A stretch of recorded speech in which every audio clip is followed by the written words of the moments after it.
حضرت موسیٰ علیہ السلام بنی اسرائیل کی رہنمائی کے لیے اور ہدایت کے لیے اللہ تبارک تعالیٰ کے حکم سے بنی اسرائیل میں تشریف لائے۔ حضرت موسیٰ علیہ السلام کو اللہ تبارک تعالیٰ نے یہ معجزہ عطا کیا تھا کہ آپ علیہ السلام اللہ تبارک تعالیٰ سے ہم کلام کیا کرتے تھے۔ بلکہ پیارے دوستو، ایک مرتبہ حضرت موسیٰ علیہ السلام نے اللہ تبارک تعالیٰ سے سرگوشی کرتے ہوئے کہا، یا رب العالمین، آپ بتائیں کہ آپ کا چہرہ مبارک کہاں ہے؟ اللہ تبارک تعالیٰ نے حضرت موسیٰ علیہ السلام کی طرف وحی بھیجی، اے موسیٰ، آپ ایک جگہ آگ جلائیں اور دیکھیں کہ اس آگ کا رخ کس طرف ہوتا ہے۔ حضرت موسیٰ علیہ السلام نے ایسا ہی کیا اور آگ کا رخ ہر طرف پایا۔ اللہ تبارک تعالیٰ نے فرمایا، اے موسیٰ، میری مثال بھی ایسی ہی ہے۔ پھر حضرت موسیٰ علیہ السلام نے اللہ تبارک تعالیٰ سے کہا، یا رب العالمین، آپ سوتے بھی ہیں کہ نہیں؟ اللہ تبارک تعالیٰ نے حضرت موسیٰ علیہ السلام کی طرف وحی بھیجی، اے موسیٰ، پانی کا ایک پیالہ بھر کر میرے سامنے کھڑا ہو جا اور خیال رہے کہ نیند کی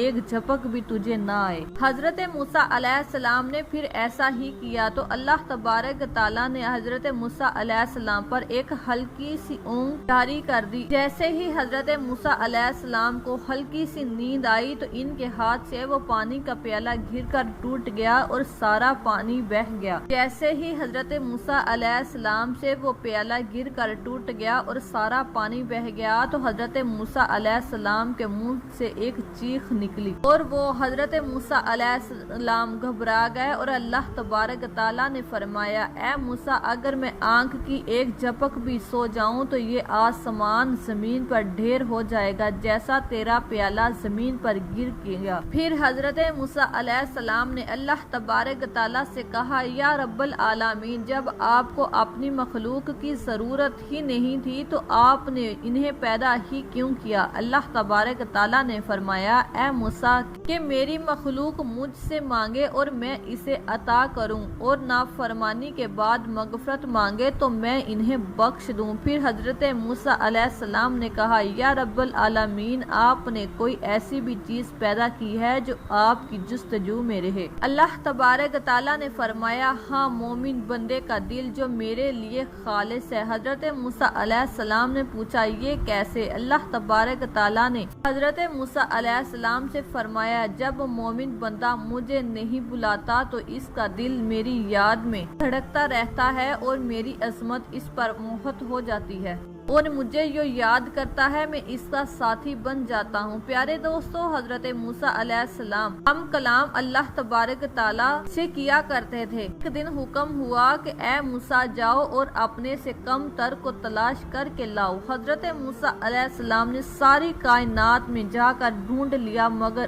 اپنے سے کم تر کوئی نہ پایا۔ اب حضرت موسیٰ علیہ السلام شام کو خالی ہاتھ لوٹے تو اللہ تبارک تعالیٰ نے فرمایا، اے موسیٰ، اگر آپ بکری کے ایک بچے کو بھی لے آتے کہ میں آپ کو نبوت سے محروم کر دیتا۔ اس لیے پیارے دوستو، کسی کو اپنے سے کم تر نہ سمجھے۔ پیارے دوستو، حضرت موسیٰ علیہ السلام کے زمانے میں بہت سے ایسے لوگ تھے جو حضرت موسیٰ علیہ السلام کے مخالف تھے۔ اس زمانے میں جب بھی کوئی بھی حضرت موسیٰ علیہ السلام کو کوہ طور پر جاتا دیکھتا اور اگر کسی کو معلوم ہوتا کہ اللہ تبارک تعالیٰ کے نبی حضرت موسیٰ علیہ السلام کوہ طور پر اللہ تبارک تعالیٰ سے ہم کلام ہونے جا رہے ہیں تو لوگ اپنے عجیب و غریب سوالات اللہ تبارک تعالیٰ کے نبی حضرت موسیٰ علیہ السلام کی بارگاہ میں عرض کرتے اور حضرت موسیٰ علیہ السلام سے کہتے کہ اللہ تبارک تعالیٰ سے ہمارے یہ سوال ضرور پوچھ کے آنا۔ بلکہ پیارے دوستو، ایک مرتبہ کا ذکر ہے کہ حضرت موسیٰ علیہ السلام کوہ طور پر جا رہے تھے، اتنے میں ایک شخص نے حضرت موسیٰ علیہ السلام کو دیکھا تو وہ شخص حضرت موسیٰ علیہ السلام کی بارگاہ میں حاضر ہوا اور حضرت موسیٰ علیہ السلام کے پاس آ کر عرض کرنے لگا، اے میرے اللہ تبارک تعالیٰ کے پیارے نبی حضرت موسیٰ علیہ السلام،